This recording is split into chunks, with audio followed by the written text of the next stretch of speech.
Hello കുട്ടികളെ, welcome to my channel. Parallel lines എന്ന ചാപ്റ്ററിലെ ടെക്സ്റ്റ് ബുക്ക് എക്സസൈസിൻ്റെ കണ്ടിന്യൂഷനാണ് നമ്മളിന്ന് നോക്കാൻ പോകുന്നത്. Fourth question, the left and right sides of the triangle are parallel to the left and right sides of the small triangle. Calculate the other two angles of the large triangle and all angles of the small triangle. ഇവിടെ രണ്ട് triangles ഉണ്ട്. Large ട്രയാങ്കിളിൻ്റെ left സൈഡും small ട്രയാങ്കിളിൻ്റെ left സൈഡും പാരലലാണ്. Large ട്രയാങ്കിളിൻ്റെ right സൈഡും small ട്രയാങ്കിളിൻ്റെ right സൈഡും പാരലലാണ്. രണ്ട് ട്രയാങ്കിളിൻ്റെയും ആംഗിൾസ് കണ്ടുപിടിക്കുകയാണ് ചോദ്യം. അപ്പോൾ ലാർജ് ട്രയാങ്കിളിന് ABC എന്നും CDE എന്ന് സ്മോൾ ട്രയാങ്കിളിനും പേര് കൊടുക്കാം.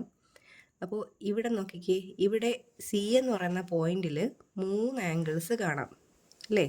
നമുക്കറിയാലോ, ഒരു ലൈനിൽ എത്ര ലൈൻസ് വന്ന് വീണാലും അതിൻ്റെ എല്ലാം ആംഗിൾസിൻ്റെ സം എത്രയാണ്? 180 ആണ്. അപ്പോൾ C എന്ന് പറയുന്ന പോയിന്റിൽ 3 ആംഗിൾസ് ഉണ്ട്. അപ്പോൾ ഈ 3 ആംഗിൾസിൻ്റെയും സം 180 ആണല്ലോ. അപ്പോൾ ഈ ആംഗിൾ ECD എങ്ങനെയാണ് കണ്ടുപിടിക്കുന്നത്? Angle ECD 180 minus 60 plus 70. 180 minus 130 equal to 50 degree. അതായത് ഇവിടെ കിട്ടിയ ആംഗിൾ എത്രയാണ്? 50 ഡിഗ്രി. ഇനി നമുക്ക് നോക്കിയാൽ അറിയാം, EDയും BCയും പാരലൽ ആണല്ലോ. അപ്പോൾ BC മേക്ക് ചെയ്യുന്ന ഒരു ആംഗിളാണ് 60. അപ്പോൾ ഈ ആംഗിൾ Dയിലും 60 ഡിഗ്രി തന്നെയായിരിക്കും. കാരണം ഇത് രണ്ടും പാരലൽ ലൈൻസ് ആയതുകൊണ്ട് ഒരേ ചരിവ് നിലനിർത്താൻ വേണ്ടി ഇവിടെ രണ്ട് ആംഗിൾസ് കറസ്പോണ്ടിങ് ആംഗിൾസ് ആയിരിക്കും. കറസ്പോണ്ടിങ് ആംഗിൾസ് ഈക്വൽ ആയിരിക്കുമല്ലോ. ഇനി ഈ ചെറിയ ട്രയാങ്കിൾ നോക്കിയാൽ രണ്ട് ആംഗിൾസ് ഉണ്ട്, 50, 60. അപ്പോൾ മൂന്നാമത്തെ ആംഗിൾ എങ്ങനെ കണ്ടുപിടിക്കാം? ആംഗിൾസിൻ്റെ സം എത്രയാണ്? 180 ട്രയാങ്കിളിനകത്തെ. അപ്പോൾ ഇത് കണ്ടുപിടിക്കുന്നത് എങ്ങനെ? ആംഗിൾ E, അതും ഇതേ സെയിം മെത്തേഡ് തന്നെയാണ്. 180 minus 50 plus 60. 180 minus 110 equal to 70 degree. 70 degree കിട്ടിക്കഴിഞ്ഞു. ഇനി നമുക്ക് ആംഗിൾ A കണ്ടുപിടിക്കാം. ആംഗിൾ A നോക്കുമ്പോൾ ABയും CEയും പാരലലാണ്. അവിടെയും കറസ്പോണ്ടിങ് ആംഗിൾ ആയിട്ട് ഇവിടുത്തെ 50 ഡിഗ്രി തന്നെയായിരിക്കും ആംഗിൾ Aയിലും വരുന്നത്. എത്രയാ? 50 ഡിഗ്രി. അങ്ങനെയാണെങ്കിൽ ആംഗിൾ B എത്രയായിരിക്കും? ഇവിടെ 50, ഇവിടെ 60 ആണെങ്കിൽ അടുത്ത ആംഗിൾ എത്രയായിരിക്കും? 70 ഡിഗ്രി. അടുത്ത ചോദ്യം, A triangle is drawn inside A parallelogram. Calculate the angles of the triangle. ഒരു പാരലലോഗ്രാമിനകത്തൊരു ട്രയാങ്കിൾ വരച്ചിട്ടുണ്ട്. ആ ട്രയാങ്കിളിൻ്റെ അകത്തുള്ള ആംഗിൾസ് കണ്ടുപിടിക്കുക. പാരലലോഗ്രാമിന് പേര് കൊടുക്കാം ABCD.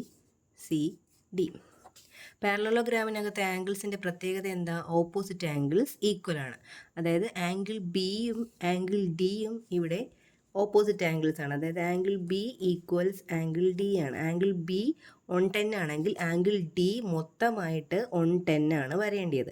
ഇവിടെ അതിൽ കുറച്ചൊരു പോർഷനായിട്ട് ഇവിടെ 60 ഡിഗ്രിയാണ് തന്നേക്കുന്നത്. അപ്പോൾ ഇവിടുത്തെ ആംഗിൾ അപ്പോൾ എത്രയായിരിക്കും? 110 നിന്ന് എത്ര മൈനസ് ചെയ്യുക? 60 മൈനസ് ചെയ്യുക. 110 നിന്ന് 60 മൈനസ് ചെയ്താൽ എത്രയാണ്? 50 ഡിഗ്രി. അതായത് ഈ പോർഷനിൽ എത്ര കിട്ടും? 50 ഡിഗ്രി.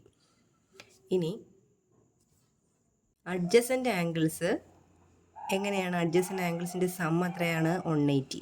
അതായത് ആംഗിൾ Bയും ആംഗിൾ Cയും ഇവിടെ അഡ്ജസൻ്റ് ആംഗിൾസ് ആണ്. അപ്പോൾ ആംഗിൾ C എന്ന് പറയുന്നത് 180യിൽ നിന്ന് 110 മൈനസ് ചെയ്താൽ മതിയാകും. എത്ര ഡിഗ്രിയാണ്? അപ്പോൾ 70 ഡിഗ്രി. അപ്പോൾ ആംഗിൾ C 70 ഡിഗ്രി. അതുപോലെ ആംഗിൾ Cക്ക് ഓപ്പോസിറ്റാണ് ആംഗിൾ A വരുന്നത്. അപ്പോൾ ആംഗിൾ A മൊത്തമായിട്ട് എത്രയാണ് വരേണ്ടത്? 70 ആണ്. അപ്പോൾ ഇവിടെ മാത്രമായിട്ട് 30 ഡിഗ്രി. അപ്പോൾ ഈ പോർഷനിൽ എത്രയാണ്? 70യിൽ നിന്ന് എത്ര മൈനസ് ചെയ്യുക? 30 ഡിഗ്രി മൈനസ് ചെയ്യുക. 70 മൈനസ് 30 40 ഡിഗ്രി. അപ്പോൾ ഈ പോർഷനിൽ എന്ത് കിട്ടി? 40 ഡിഗ്രി. ഇനി ഈ ട്രയാങ്കിളിനകത്ത് ഇവിടെ ഒരു O എന്ന് പേര് കൊടുത്താൽ ആംഗിൾ O ആണ് നമുക്ക് കണ്ടുപിടിക്കേണ്ടത്. അപ്പോൾ ആംഗിൾ O എങ്ങനെ കണ്ടുപിടിക്കുന്നത്? ട്രയാങ്കിളിനകത്ത് ആംഗിൾസിൻ്റെ സം 180 ആണ്. അപ്പോൾ ആംഗിൾ O കണ്ടുപിടിക്കാനായി 180 മൈനസ് 50 പ്ലസ് 40 ചെയ്യുക. 180 മൈനസ് 50 പ്ലസ് 40. 180 മൈനസ് 50 പ്ലസ് 40 എത്രയാ? 90 ഈക്വൽ ടു 90 ഡിഗ്രി. ഓക്കെ.